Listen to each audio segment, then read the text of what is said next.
The Tigers and Phillies were locked in a battle of division leaders at Citizen Bank Park, while offense felt like it was at a premium everywhere but Colorado and Washington.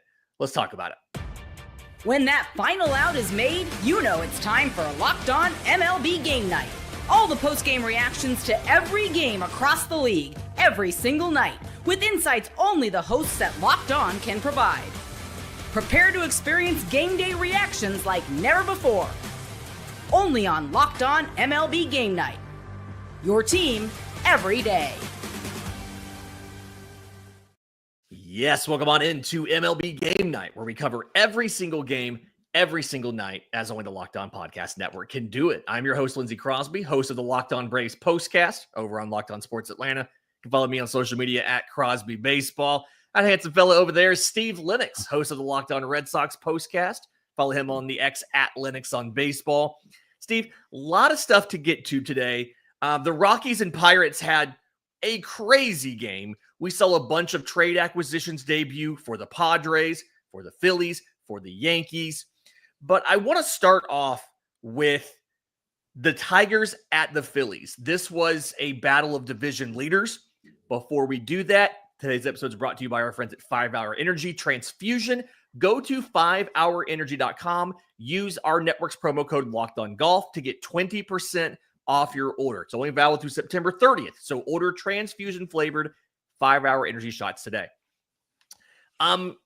Steve, I feel like there's certain expectations when you have two division leaders facing off in August. And 5-4 win by Philadelphia over Detroit. Here is Mark from the Phillies postcast about how this one kind of lived up to the billing. Night for brand new Phillies, Harrison Bader and Johan Duran, who came up big for the Phillies in their 5-4 victory over the Detroit Tigers Friday night as they open up their 3-game weekend series. First, Harrison Bader in the 7th inning as part of a 3-run 7th to help tie the game at 3. Bader scores the game-tying run after working a 4-pitch walk earlier in the inning. He's plated by a Kyle Schwarber RBI single. Then, after the Phillies went down 4-3 in the top of the 8th inning, Otto Kemp steps to the plate, brings home Nick Castellanos to tie the score at 4 before Bryson Stott gets a 2-out RBI infield single. Originally, it was ruled that he was thrown out at first. Phillies challenged. He beat the throw, gets credit for the game-winning RBI, and a large part of that is thanks to Johan Duran coming in out of the bullpen and that electric entrance to close it out for a 4-pitch save. Very early after the trade deadline. But it kind of feels like so far the team that got the most out of their returns and got the guys at all of the right positions feels like it was the Philadelphia Phillies. Because to Mark's point, everybody was able to contribute in the win today.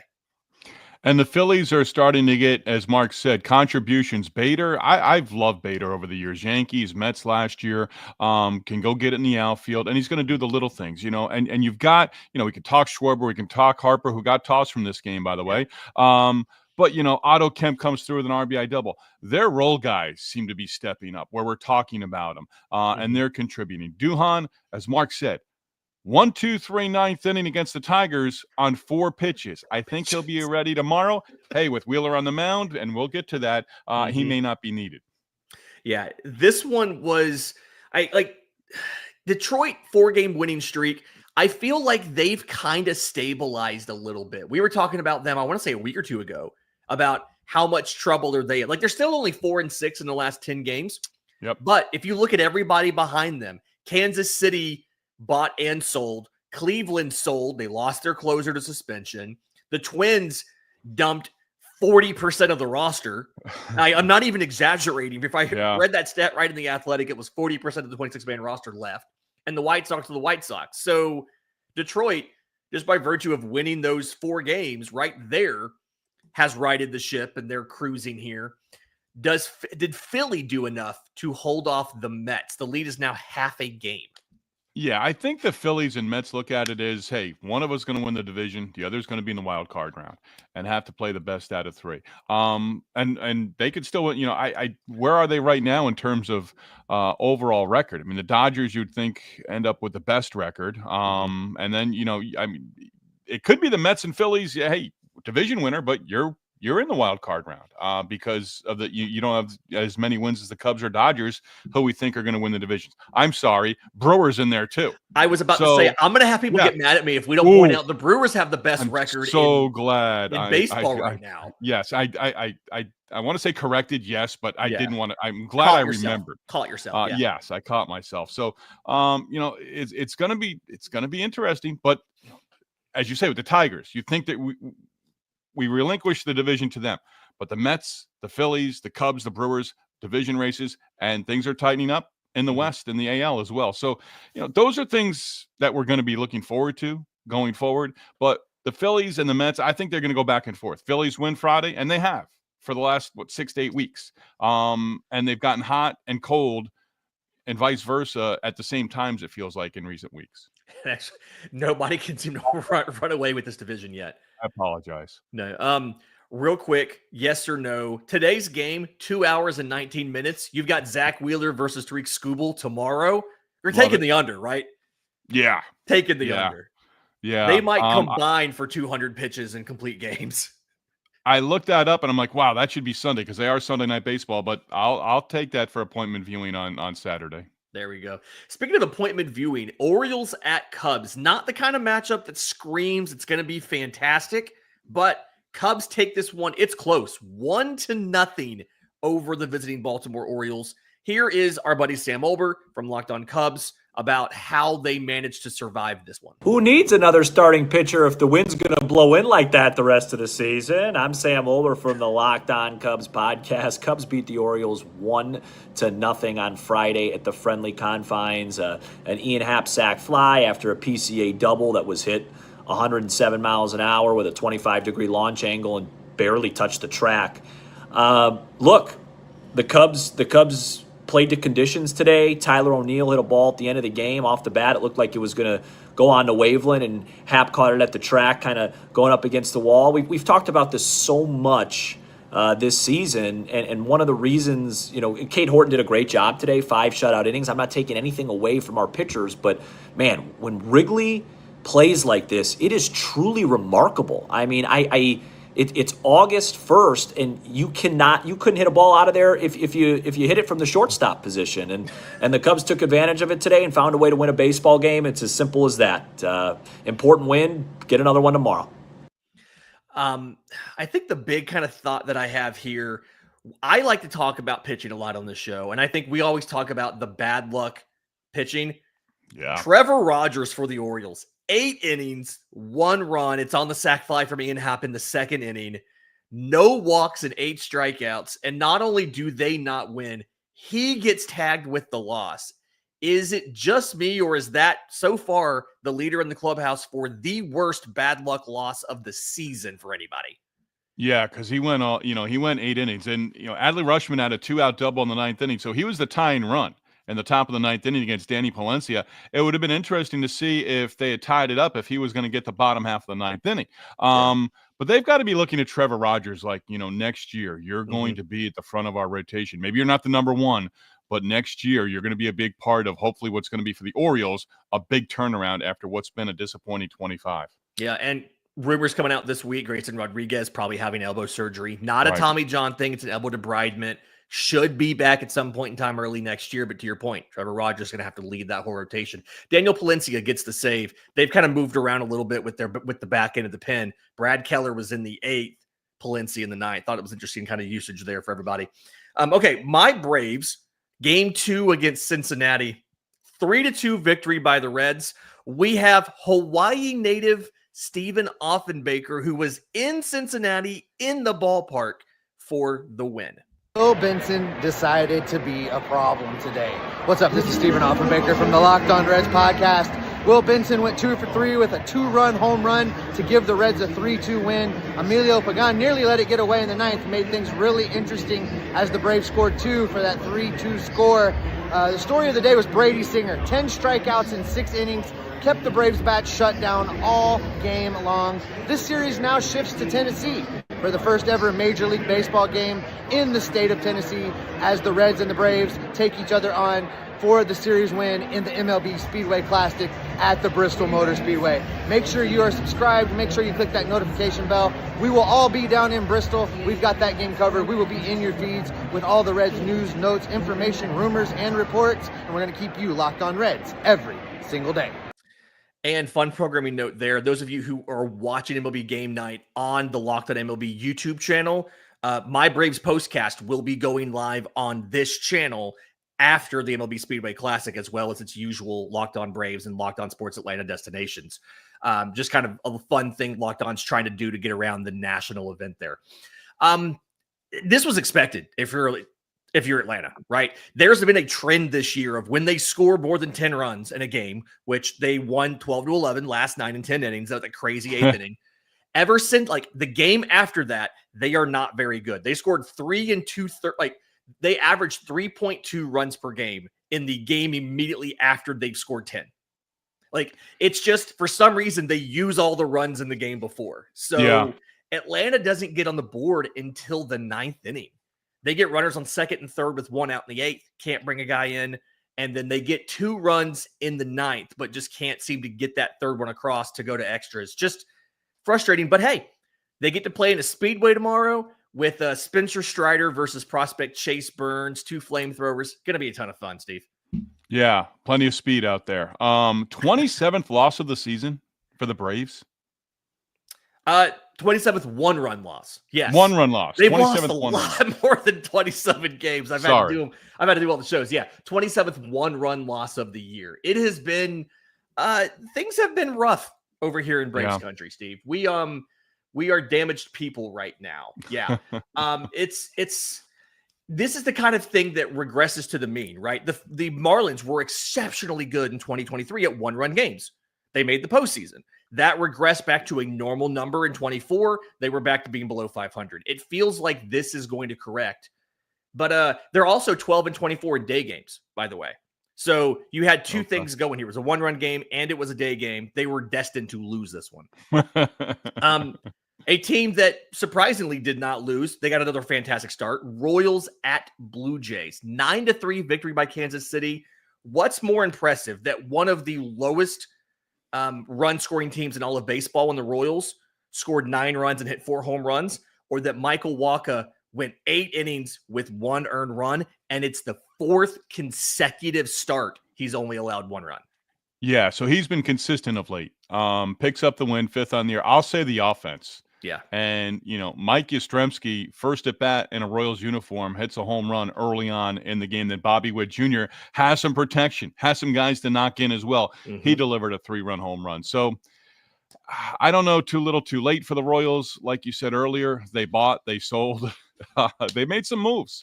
The guys they got back in the trade with the Padres, we like those arms. Yeah. And the Royals like those arms. So they're at 500. First time since, I think, June 20th. And I remember that because that's my wife's birthday. So it's been a while. Where do they go from here the next week? Where do they go with the rest of the series against the Jays? Hey, they're only 3.5 games out of a wild card spot. One of the teams ahead of them is Cleveland, who it feels like are probably not going to keep this up given their sells, given their losses to suspension. Apparently, the lockers of both of those players who were suspended, Clase and Luis Ortiz, were cleaned out as of this morning by the team. So we'll see what happens there. All right. In just a second, I want to talk about the Yankees because the Yankees are in Miami to take on the Marlins. So both teams have massive fan bases down there. But this game was a little bit drunk. We'll talk about that next right here on MLB Game Night. It's time to fuel up and turn it up with 5-Hour Energy Transfusion. It brings the bold grape, ginger, and lime flavor of your favorite golf drink, minus the alcohol, into a quick, energizing shot. Whether you're sinking birdies or just making memories with friends, this one's a hole-in-one for your energy game. Because let's be honest, some days on the course or off it, you just need that extra boost to stay sharp and energized. And golf is all about good times with good people and good flavors, of course. The grape, ginger, lime flavor gives you the best part of your clubhouse go-to without needing to chase down the beverage cart. If you go to 5hourenergy.com today, that's the number 5hourenergy.com. You can use the network's promo code LOCKEDONGOLF to receive 20% off your order. Now, this offer is only valid until September 30th on one order and can't be used with other promotions. Code's also not good on subscription orders, but whether you're meeting up with friends or trying to turn 18 holes into 36, get the energizing boost you need to power through. Order transfusion-flavored 5-hour energy shots today. The Miami Marlins just will not stop winning. It's absurd at this point. They were down going into the ninth to the New York Yankees. They scored 3 runs in the ninth to walk them off 13-12. Here's our guy, Jeremiah Geiger, all about the victory. That was the best Marlins game I've ever seen. No, that was the best baseball game I've ever seen in my life.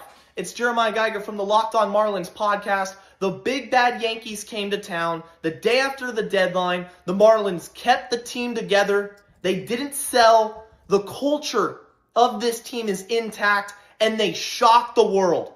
Yankees are up 6-0. Never a doubt, the Marlins tie it. They take the lead. They blow the lead, and they walk it off in the bottom of the ninth. Let's start with the superstar on this team, Kyle Stowers. Grand slam in the 7th inning. Augustin Ramirez was clutch all game. Javier Sanoja, 2 home runs in this one. He's had 1 homer all year, and he hits 2 homers. And the final dagger, Xavier Edwards races home from third base in the bottom of the ninth. That Yankees bullpen wasn't too good, was it? Deadline moves, huh? Let's go Fish. I was about to get there. I'm glad he got to it. As good as the Phillies deadline guys were, the Yankees deadline guys were awful in this one. Jake Bird gave up that grand slam, 3rd of an inning, the 4 earned runs there. David Bednar gave up a home run in his Yankees debut. Camilo Doval took the loss with the blown save there in the ninth. I know it's obviously it's just one game. The Yankees are going to be fine. It's a sound strategy. You broke it down yesterday. Shorten the game, get to your great bullpen. I think the Yankees just didn't necessarily make their acquisitions factoring in the juggernaut that is the Miami Marlins offense. Yeah, and really, to me, shame on Carlos Rodon. Up 6-0, up 9-4. He doesn't get out of the 5th inning. Yeah. He gives up 4 runs, just 2 hits, but he walks 5 and strikes out 9. I immediately thought Nuke LaLoosh. I mean, those numbers, Yeah. But I mean, Carlos Rodon, are you kidding me? You've got to be better, and you've got to be more consistent because, you mentioned Brady Singer earlier, and I've said it during the year. Brady Singer, from one start to another, great outing against your Braves on Friday. But, next time he can give up 6 earned runs and be out in the 4th inning. Carlos Rodon's got it. I mean, right now, he's got to be your 1 or 2. And Two. Again, he can go out there and give you 6 scoreless next time out. But in this game, you had a big lead. 32,000 plus, by the way. And you said fan base, a lot of Yankee fans down there in Miami. But to have 32,000 in that place and they win the way they did, people might just come back to watch baseball. And they're going to watch an entertaining team, as we know from Jeremiah all season long, with the Marlins. God, the Marlins have been so much fun to watch. Like I hate to say it as somebody who watches and covers the Braves, but the Marlins are a fun team. They're just so young. Yeah. They run the bases really well. Defense is a little questionable. Pitching's a little questionable. He said it was his favorite. Just a quick joke here. He said it was his favorite baseball game the Marlins have ever played. I'm like, buddy, they won the World Series in 2003. I don't know how old Jeremiah is. He may have been like 2 or 3 years old when they won those World Series in 2003. So yeah, I didn't want to make the joke about him right away. He's a youngster. Talking about the deadline and making your team struggle. The Nationals hosted the best record in baseball, Brewers, and the Brewers still have the best record in baseball because they put up 25 hits and won 16-9. Here's Ryan Clary from Locked On Nationals about how this team looks a little bit different after Thursday. Trade deadline, Washington Nationals. It's going to be a little bit different around here. I'm Ryan Clary from Locked On Nationals, and the Nationals gave up 16 runs tonight against the Brewers. And guys, let's be honest, you just had a big sell-off just yesterday in the Washington Nationals bullpen. Well, Mitchell Parker did not do his job tonight. Also, the Nationals bullpen did not. I will say this, Robert Hassel III having 2 hits in tonight's contest is a big deal for this Nationals team because, again, It's about the young guys over these last 2 months of the season. I was at the game tonight. There was a lot of juice, surprisingly, but again, the Washington Nationals, they've got to put up more offense in a better fashion than what they did tonight. They can't have those ninth inning rallies, but again, it's not just about that. It's about putting up better pitching performances from Mitchell Parker and as well as this bullpen. But these last 2 months, let's watch the young guys, and that's what we got to see tonight. I don't think I realized this until just now. You have a note in here, and again, you have like the best notes in our rundowns. 25th win for the Brewers this season by 5 or more runs. When you look at their runs allowed, they are, if I have this right, they have the third least runs allowed in baseball at 431. It's only the Padres at 414 and the Rangers at 390 who are better than them. Like, this Milwaukee team is a lot better than I think we give them credit for. Yeah, I mean, at some point I had it's one-sided, but I have a love affair with Pat Murphy. I mean, you clamor and, the analytics. And I mean, Doug Mankiewicz, Will Clark, all these former big leaguers are having fights on social media about it. Should be just watch the Milwaukee Brewers and enjoy them. And imitation is the best form and most sincere form of flattery. I think teams are going to sort of go back to, get the bunt down. We don't, because they're limited. Yeah. Contact, speed, and defense. Yeah. And that plays in October. Yeah. I do feel like one of the reasons that Milwaukee hasn't been able to get to the World Series, despite all of this success, is they don't have the top end. Like, they don't have the guy who can hit the home run at any time in the postseason. And they don't have that ace who can take the ball for 7 innings and shut down an opposing playoff team. Like, they're a little bit out of those top tier things. But outside of that, they do everything else. It reminds me of like the Moneyball A's, right? Like, this stuff works in the regular season. It doesn't work in the postseason. It works in the regular season.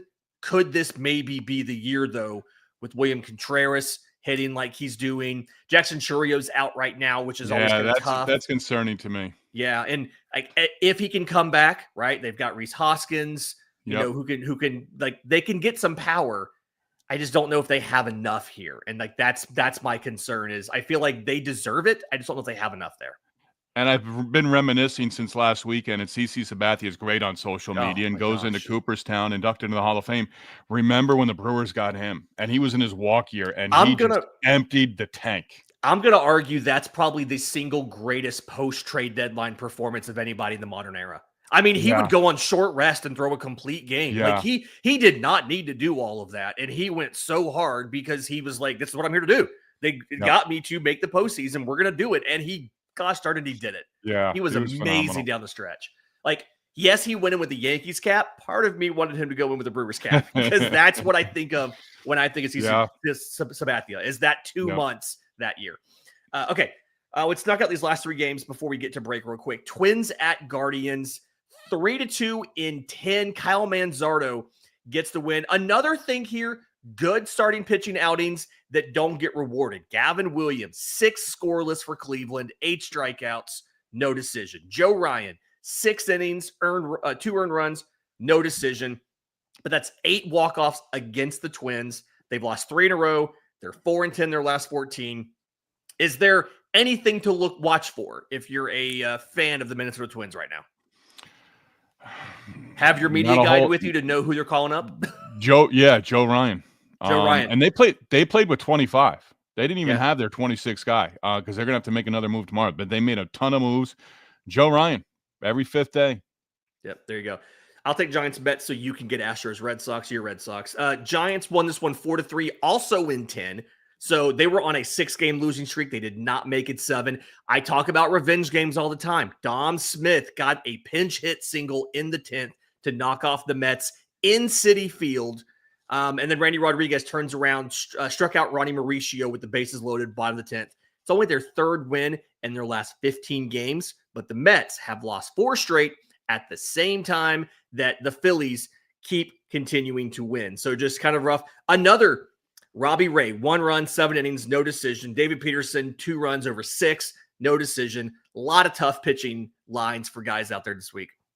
Yeah, we were supposed to see Hunter Brown and Garrett Crochet, Lindsay, Friday night series opener, Astros and Red Sox at Fenway. Instead, Red Sox pushing Garrett Crochet to next week to sort of, just back him off a little bit. Manages innings, Cooper yeah. Criswell. Yeah, Cooper Criswell did a terrific job. First start of the season, 7 innings, 1 earned run. Brown, 6 scoreless to start. Gave up a leadoff walk to Trevor Story in the 7th inning. He scores on a sacrifice fly. That tied the game at 1. Roman Anthony, bottom of the 10th inning, brought in the game-winning run with a base hit. His first career big league walk-off hit. And the Red Sox, as a young team, winning at home, something they haven't done the last couple of years. They've won 10 of their last 11 at Fenway, 18 of their last 22. Can I say the thing real quick? 2 tough lines for those pitchers to have those kind of pitching lines and get a no decision. That's absolutely right. And Brown, I didn't Apple TV, so I was listening to it. Red Sox guys were very complimentary on radio with Hunter Brown. Yeah. All right. When we come back, Pirates and Rockies. This is where all the offense was on Friday. We'll get to that next right here on MLB Game Night. Today's episode is brought to you by Game Day Hue, and so is this hat I'm wearing. For Braves fans like me, this one hits the mark because Game Day Hue makes clean, no logo gear with team-inspired colorways for every pro and college fan base. It's all about letting your colors speak for you. No giant logos, just smart, versatile style that works on game day, on the course, or anywhere in between. I've worn mine to tailgates. I've worn mine to tee times. Worn mine just out running errands. I keep a white one stashed in the Jeep at all times. I always get compliments. It's the kind of hat that reps your team without screaming it. Subtle, but still says everything. And it's not just hats. Check out their split shade gloves made for the golf course. It's the perfect gift for the fan who has everything. Right now, you can get 15% off with code MLB15 at GameDayHue.com. That's GameDayHue, H-U-E.com. The code even stacks on bundle deals. So now is the time to load up. Lit your color stock because colors speak louder than words. That's GameDayHue.com, code MLB15. All right, Pirates at Rockies. I'm not even going to start on this one. Here is Paul Holden from Locked On Rockies. I'm going to let him start you off on how crazy this game was, and we'll come in and fill in the gaps later. Down 9-0. The Colorado Rockies were down 9-0 after the first inning of tonight's ballgame. They end up winning 17-16 as an absolute course classic goes down, and the Rockies are able to come back and win their best game of the season. They walked a bunch of guys. They let up a bunch of runs early, but the offense is able to keep going and hang in there. And after the Pirates make a bunch of moves at the trade deadline into their bullpen, the Rockies score 7 runs in the 8th and 9th inning with 22 hits, including a bunch of important home runs. A monster day from Ezekiel Tovar, hitting nothing but doubles. Warming Bernabel continues to impress. And just a crazy, crazy Coors Field game. 17-16, the Rockies win as they look to continue to avoid that dreaded worst season of all time. We'll be breaking it all down on Locked On Rockies. Shout out to Paul. I've known Paul for a couple years now. That dude works so hard doing this for a team that is not very good. I am glad we got to play him on this show talking about a fun game. I turned this game on partway through because somebody sent me a text and was like, hey, this game is nuts. Go look at this. And it's just, I was like, okay, I thought it was just going to be a blowout. I heard 9 runs in the first. I'm like, okay, put a position player in and cruise. No, they win this thing. Never give up, Steve Lennox. That's the lesson here. Never give up. And a tip of the cap, please. Never give up. 36,000 at Coors Field. Yeah. 36,000 on a Friday night. That's outstanding. Colorado fans deserve a really good team. They show up. And I wish they had one. Okay. We were watching the end of this game because we're waiting for this game to end to go live on this. Rangers at Mariners. JP Crawford walks this off in the 9th. Tons of fun. Here's Tidane Gonzalez from Locked On Mariners. JP. Those chants at T-Mobile Park tonight and over the broadcast were deafening as the Mariners make a statement to their division rival. This is Tidane Gonzalez, host of the Locked On Mariners podcast here. The Mariners offense was so close all night long. It was so brutal to watch. Gino Suarez missed a couple of home runs by really a handful of feet combined. He also had what could have been a game-tying double just banked foul down the left field line. Josh Naylor barely missed a home run by a couple of feet. Jorge Polanco had a ball that hit near the top of the wall for a long single. He also leaned into one that went foul. Cole Young leaned into one that went foul. It's just like, man, it's going to be one of those nights, huh? But really, this Mariners lineup was, I don't know, a couple of slightly better time swings, maybe an extra breeze away from blowing out the Rangers tonight.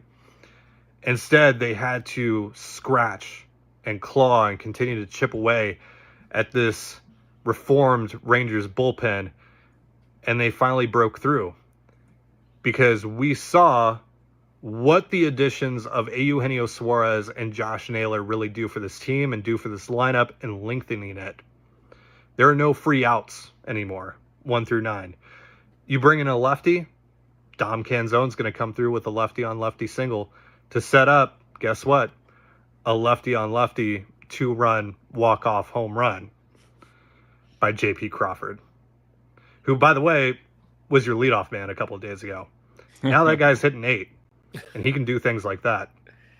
Pretty cool if you ask me. Electric atmosphere.